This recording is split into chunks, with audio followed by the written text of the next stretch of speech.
Good afternoon po mga kababayan mga sir. This is Jam, the Filipino channel po ang inyong lingkod. So today is July ay 17, 2025 at tayo ngayon ay papunta dyan sa may Rockville Avenue.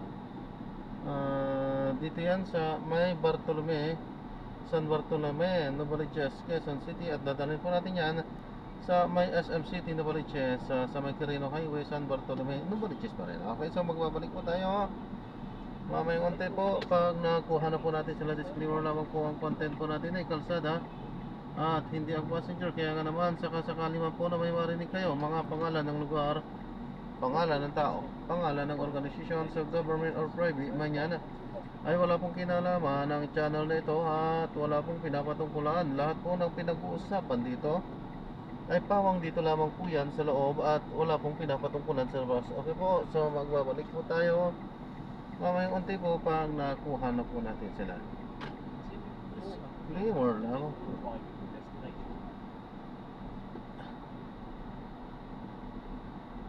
Yan, so malapit na tayo.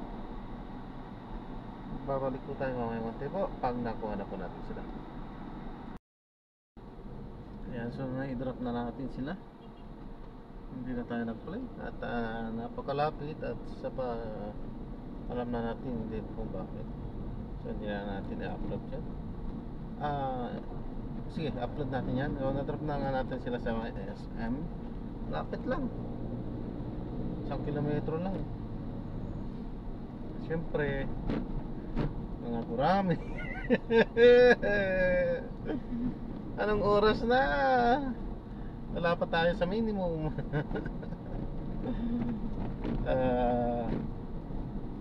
Exit muna tayo dito dahil medyo katrafikan talaga dito. At lilipat tayo. Well, kanya-kanyang opinion at diskarte yan. Diskarte ko, ayoko dito. Hindi ko babanggitin ang lugar na ito, pero nasabi ko na yan. Ayoko ulit-ulitin.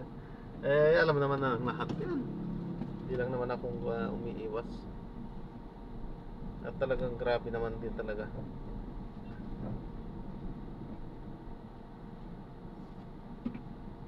Kung naghahanap buhay ka, ay natural lang na iwasan mo ang traffic dahil wala kang kikitain.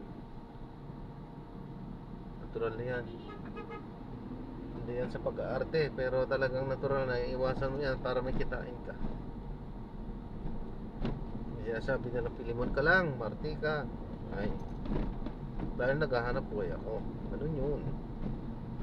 Pero hindi tayo pilimon. Kahit na traffic, kinukuha natin yan. Pero nakadepende sa oras.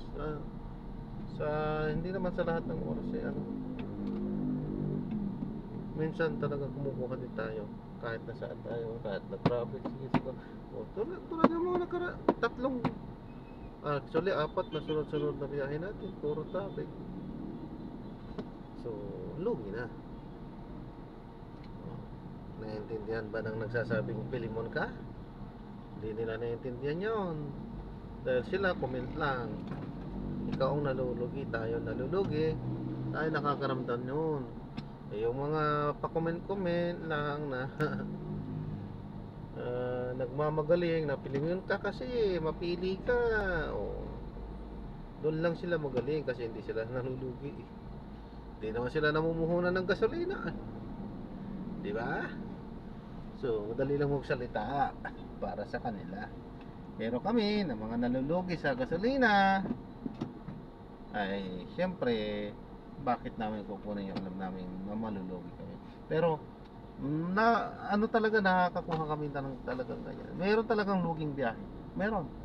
Minsan, magkakasunod na lugi, pero babawi sa susunod. Yun lang. Bawi-bawi lang. Kasi wala tayong magagawa